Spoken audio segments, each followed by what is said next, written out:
They say opposites attract, and that's true until they don't. Very often we get attracted to things that maybe we don't have in the other person. Maybe you're shy and you tend to keep to yourself, and you fall in love with this person because they're so funny, they're so outgoing, they bring out the life in you. But then it's not uncommon that after a while, those things that we found to be the attraction in the first place now becomes a problem because it's almost like it's too much.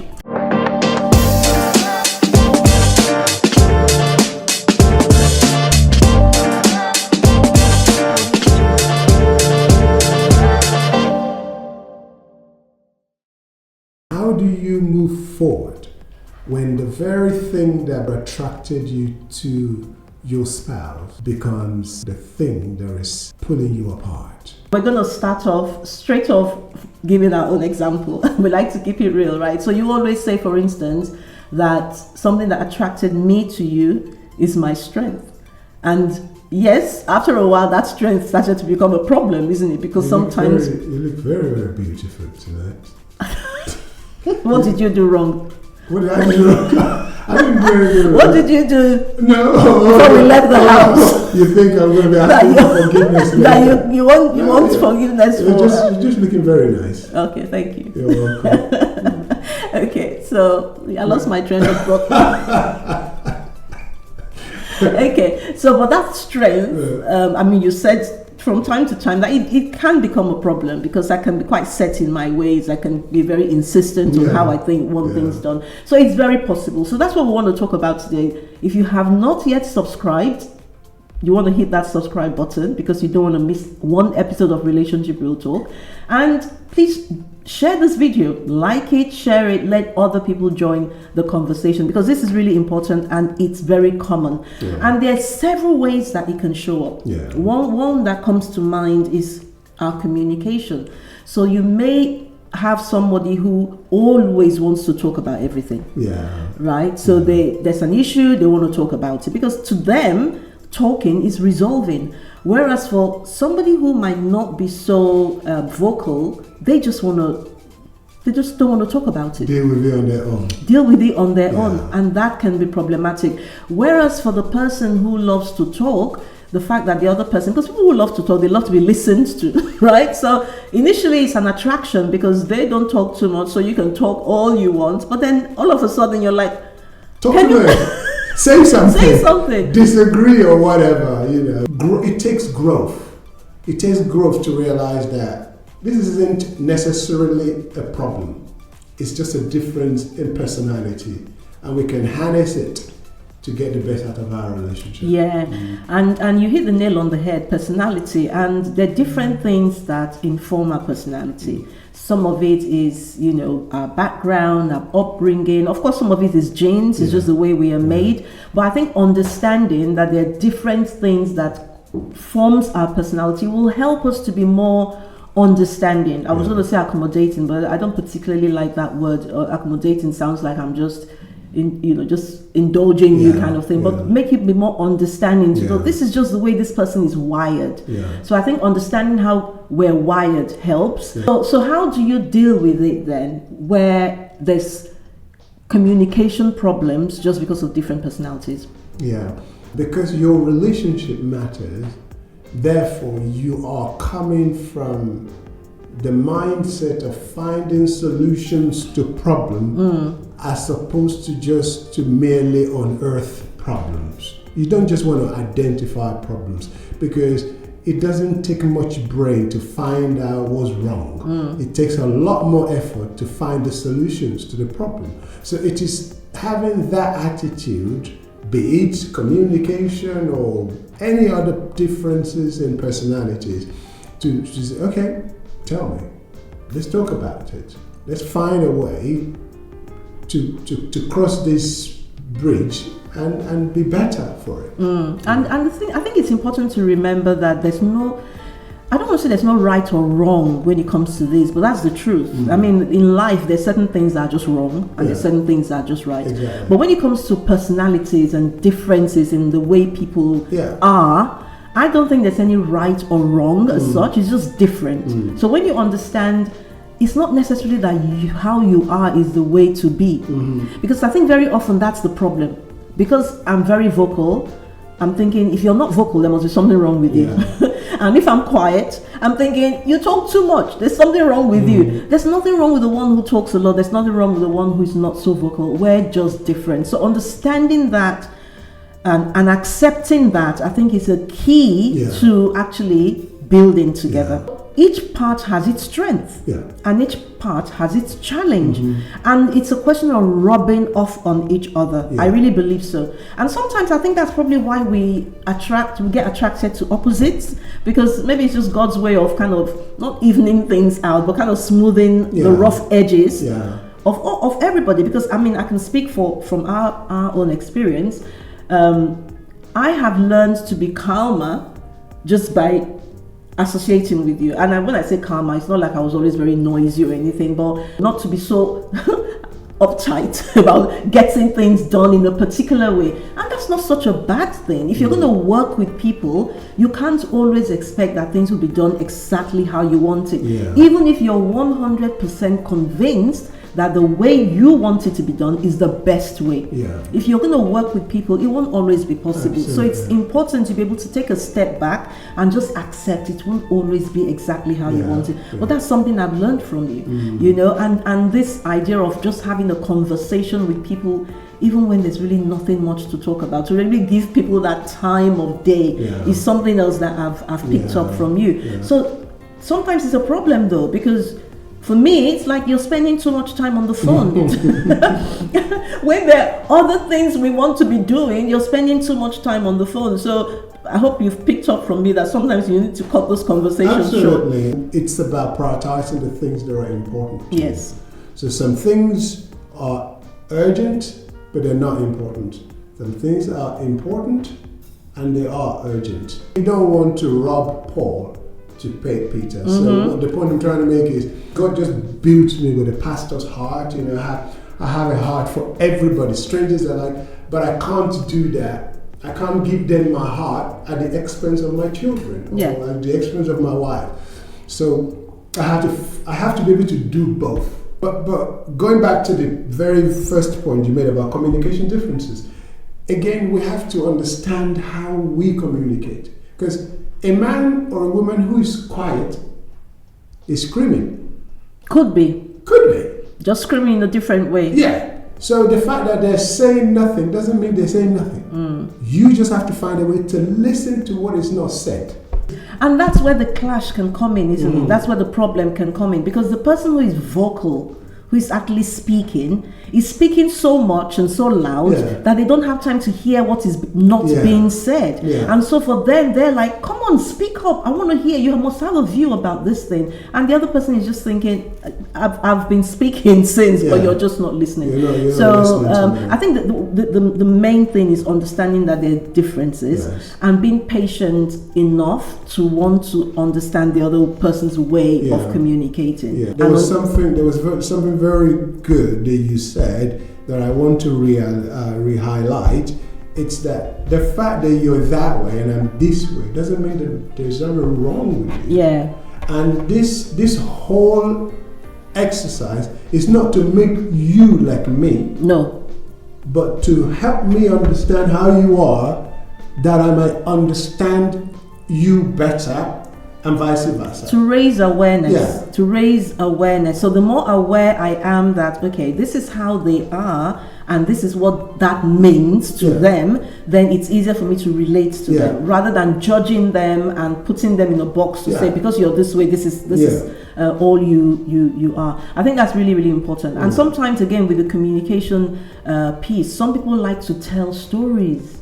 Some people love to go to all the detail and paint all the picture. Our youngest son, for instance, while we're having dinner, I remember those days when they were younger. It's almost like, get to the point. Just tell us, what is it you want to say? But he loves to tell the story. He will paint the picture and how the wind was blowing and how a tree. was shaking and one leaf fell down and then you're like, okay, then what happened? But that is just the way they are. They're very colorful, and they're so detailed. They're detailed, but they bring it to life. But somebody else might just be so direct and want to cut to the chase, and for that other person it might just be like, you're insensitive.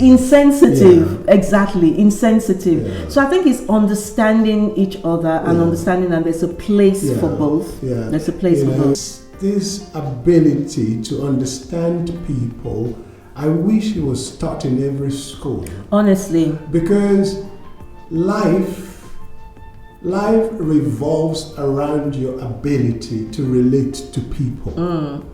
You might be happier on your own, but you are not going to be as effective as you can be on your own. In order to get to the next level, you need to interact with people. But that comes with its problem because of differences in personalities.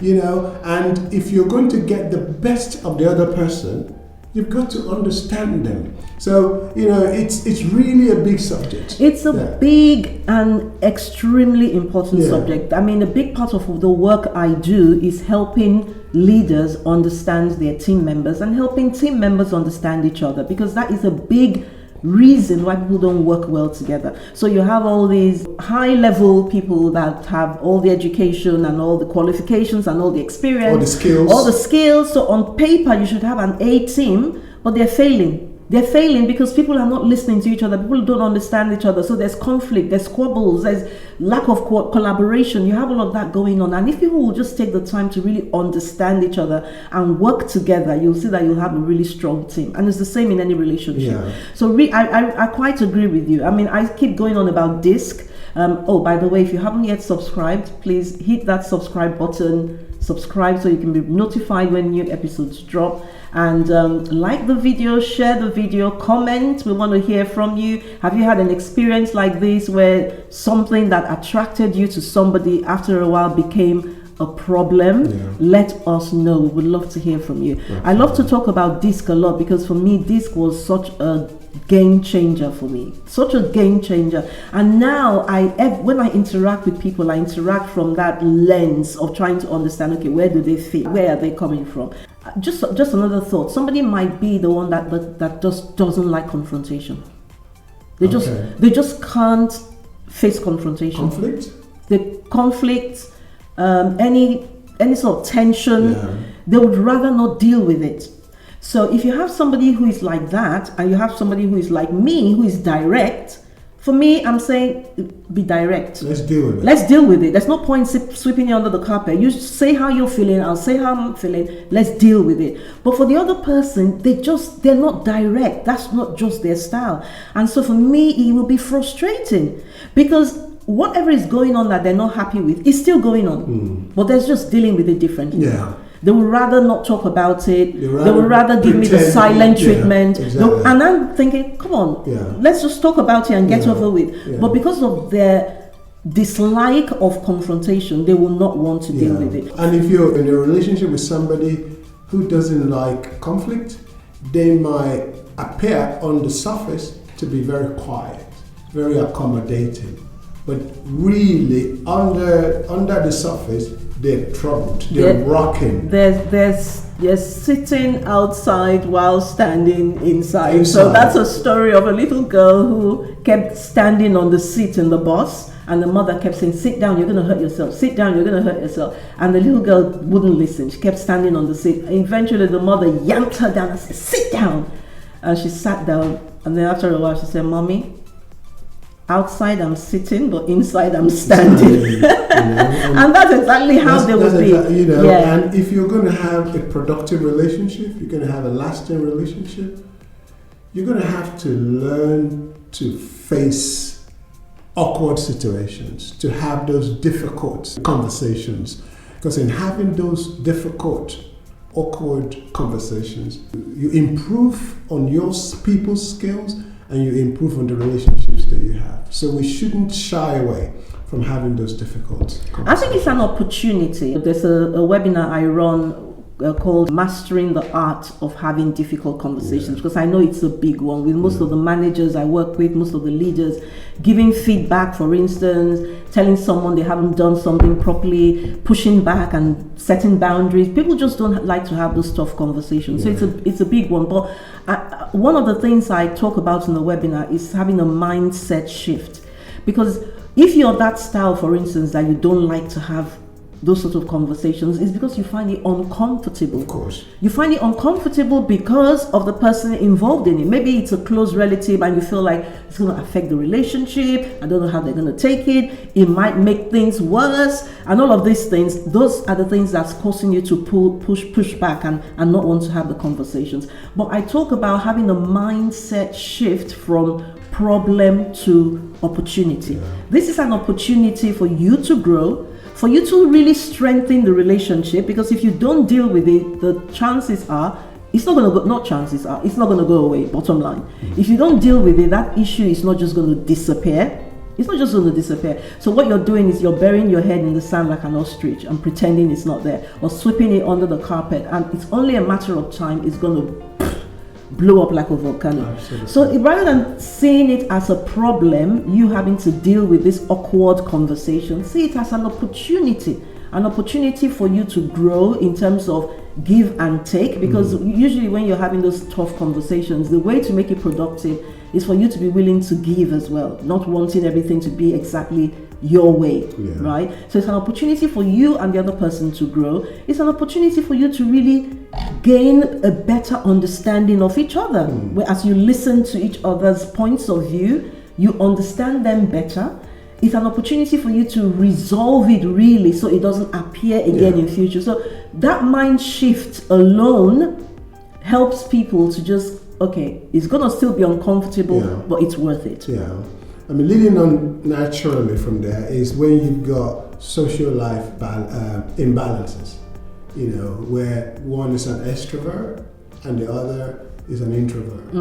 It may be great at the beginning because one is a talker and the other is an absorber, you know, but it's not going to last forever because situations change and everyone is intelligent enough to have their own opinion. So they will not always be the taker, sometimes they want to give as well. How do we navigate that terrain when it becomes an issue? Again, it just goes back to awareness and understanding and realizing, okay, the fact that this person is this way is not a problem, it's just the way they are. But the other person who is the talker, also being aware that it doesn't always have to be about you.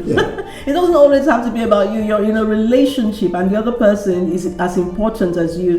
Their views are as important as you. And it might not even be communication. It might just be, for instance, one loves to go out and the other just wants to stay in all the time. That can be a bit of a bore, isn't it? If you're an extrovert, you want to go to the club, you want to go to the party, you want to hang out for a drink, you want to go dancing, and the other person just wants to sit indoors and not do anything, that can be a problem. So how do you deal with it? It's compromise. It's realizing that this isn't really about me, even though it is, but it's not directly about me. Say, for example, us. I'm happy indoors, you know. I'm happy us just staying at home. But I know, you know, that, you know, over the years you've brought it up that we should, you know, do stuff together on the, outside of the house. So it's not so much about me, it's about you. Therefore, if it is important to you, right? If it is important to you, even though it may not be my thing, maturity demands that I do your things. I will be holding you to that. We have witnesses. The World Wide Web has heard you. I will be holding you to that, is all I'm going to say. Well, yes, I will be holding you to that. It's not about you, it's about me. It's about this dancing thing, isn't it? Yes, it's about this dancing thing.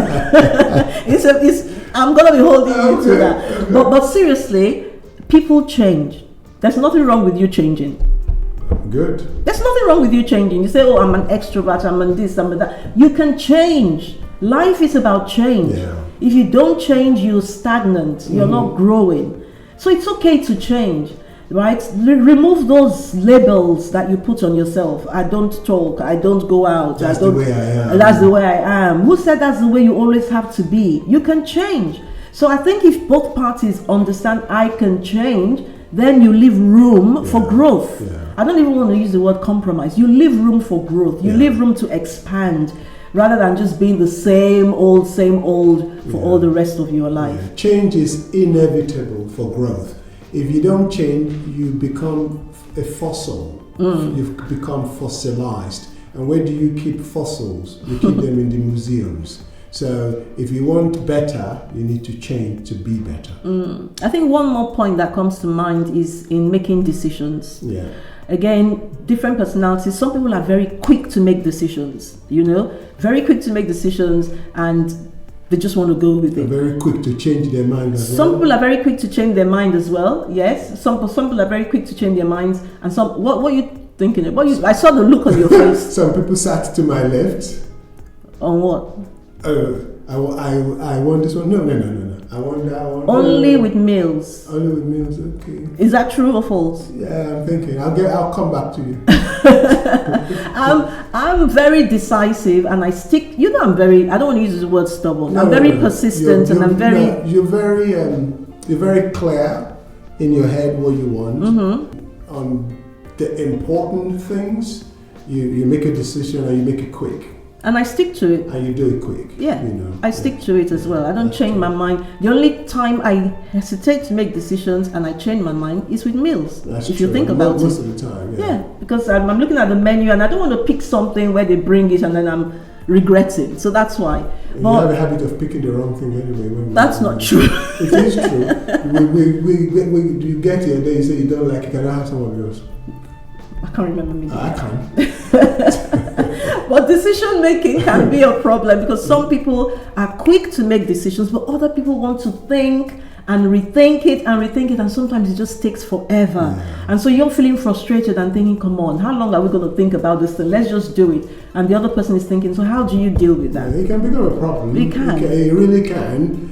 The other person that is slow in making decisions, they need to hurry up a little bit as well. And they need to stop being so cautious because sometimes that's the reason. Yeah, like you said, there is nothing like, this is how I am. Just leave me like that.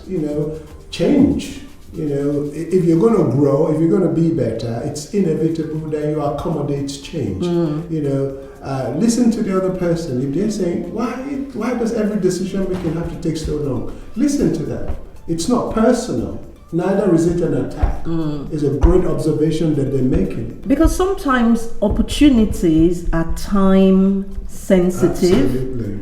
Opportunities are time sensitive. So when you're there dithering and wondering and analyzing, the opportunity is gone and you've missed it. So listen to the other person. But of course, the other person as well, who is very quick to make decisions, sometimes you may need to slow down and consider the facts and consider the figures and not to be so impromptu in making your decisions. Listen to that person, that person who takes forever, so to say. They have the capacity to look at things that you are assuming. In more detail. But that's your asset. That's an asset. Exactly. To hear them out. Tell me this thing there is making it difficult for you. And give it importance. Because it might just save you from trouble. Because sometimes you can be so quick to make a decision. It could be a business decision. You're so quick to make a business decision that it costs you money. But you're right. Listen to the person who takes time to think things through deeply and analyze things. But then when you have taken it all into account, you who is the analyzer and the deep thinker and the cautious one, when the other person says, I've heard, I've listened, sometimes just trust them and just go with it. Another thing that could be a problem eventually is, say when you, in the early days when you were going out, this person would take you out 5 days a week. And you were loving it. You were lapping it up. And then you ask him, after you got married, how much have you got savings? What do you mean saving? Where is it going to come from? I was taking you out 5 days a week. You were loving it, going to the best restaurants and stuff, going on holiday and stuff. I don't have any money at all. Well, it is a problem. So one could be a spender and one could be a saver. But the saver could be a problem as well. The saver could be a problem. Where they just want to save and hoard everything they earn, and even when there's an opportunity to invest, they're thinking, oh no, let's save it for a rainy day, let's save it for a rainy day. So you see that both could be a problem, where one is just spending, and the other just wants to save. Again, it's a question of putting your heads together and listening to each other and understanding we're here to create balance for each other. That's the important thing. I think in a nutshell, that is what it is. Both of you are there to balance each other out. So see it that way rather than seeing it as a problem. See that quality as a strength on both sides. It's a strength for the saver, it's a strength on the side of the spender as well. But balance each other out to create what you really want for your relationship. When it comes to finance things though, I think you need to sit down together and have a map in mind. So in a nutshell, what we're saying is both are strengths, right? The difference in your personalities are strengths. So after a period of time, when it's been in your face for so long, it can then become a problem. But don't forget, it is still a strength. That is now the time for you both to start to work on it, to say, okay, let's start to shift things a bit. Let's start to shift things. And remember, you came together because you loved each other. That was what attracted you to them. It didn't suddenly become a bad thing. It's still a good thing. It's just that our strength, when it is overused, then becomes a weakness. So it's time to now sit up and start to make adjustments so you create that balance and harmony in your relationship. Well, we hope you have enjoyed this episode. We would love to hear from you. If you've got any questions, please drop it in the comment section. We will answer them. We love to keep it real and we'll always try and do so. But just to leave you with this thought, you are both an asset in your relationship. And actually in our book, 30 Ways to Divorce-Proof Your Marriage, we talk about this as well. Appreciating the strengths of your partner and leveraging it rather than seeing it as a problem. So do get the book from Amazon, from wherever else you get your books. Get that book. But you're both assets to each other in this relationship, and there's something that attracted you to each other. So don't let it become a problem. Now is just the time to create balance so that you complement each other and not create conflict. But until next time, this has been Mary and Julius and saying thank you so much for joining us on the Relationship Real Talk show, where we talk all things relationship, always keeping it real.